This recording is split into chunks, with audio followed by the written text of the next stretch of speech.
Okay, guys, this next one is going to be playing with that lower transverse abdominis.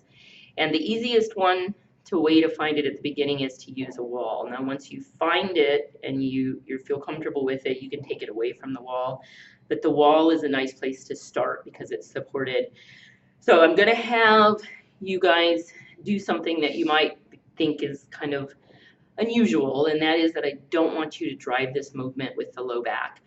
So don't push your low back down into the mat to get stability, because that just trains the body to find stability by pushing the low back down. If the low back is pushed into the mat, your body's never going to give you your abdominals because it doesn't need it. You've told it it's stable, it's not going to give you your abs.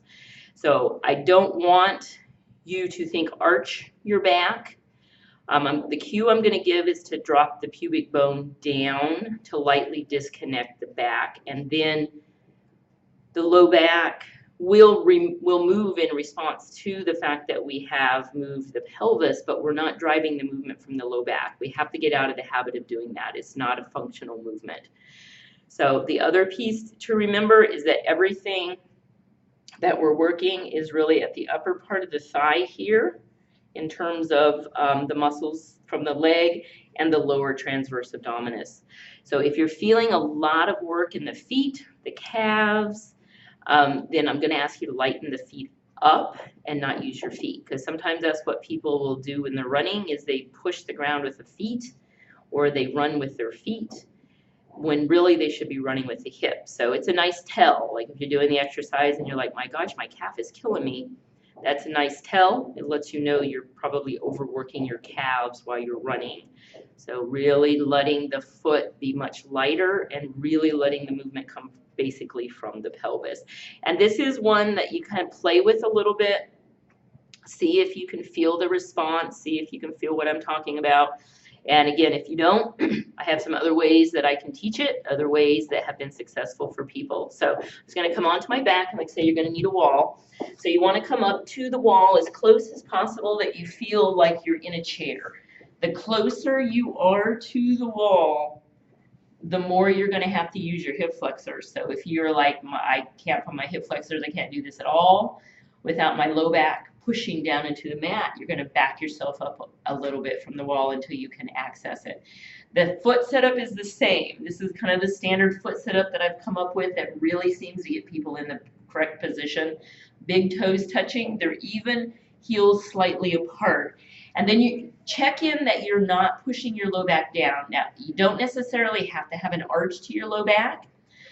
For my body, when I lay down in this, my back is got a little bit of an arch to it. It's not a huge arch, but it's definitely not touching. If you're used to pushing your low back down into the mat to do ab exercises, you may find that you instinctively push it down. So if that's the case, you're going to think about that pubic bone dropping down, and we're lying on our back now, so the down place is different than it was when we were standing up, but it's still the same direction. So if that doesn't make sense, what I'm going to have you do is just lightly disconnect your low back. Just lift it up just a little bit. Just take it off of the mat.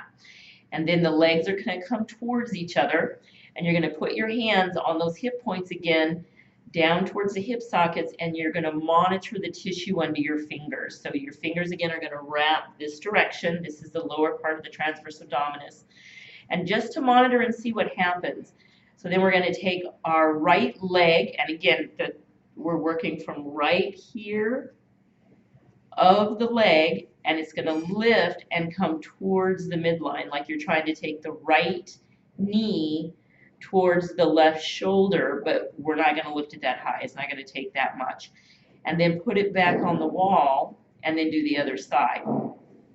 Now what you should notice when you disconnect the foot is the tissue under your fingers tightens all of a sudden. Or you should notice you really want to push your low back down. Like that's your go-to, like, oh my gosh, I gotta push my low back. Or maybe you've already pushed your low back down. If that's the case, lightly disconnect it and try it again. And what you should notice is when the foot disconnects, suddenly the tissue under your fingers just suddenly pops on. Or it may even turn on before you even lift your foot off the wall. Because like say your brain knows we're getting ready to move, we need some stability.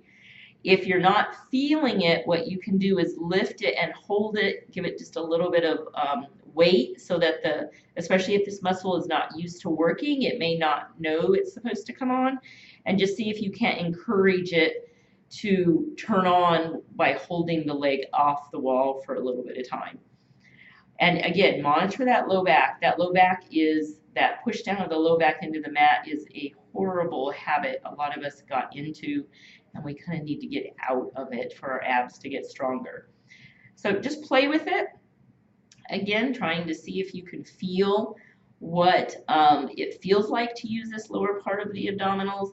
I think if it's very weak, you're probably going to feel maybe some muscle fatigue or some soreness the next day, kind of like a normal, like I worked a muscle that hasn't been worked for a while, soreness.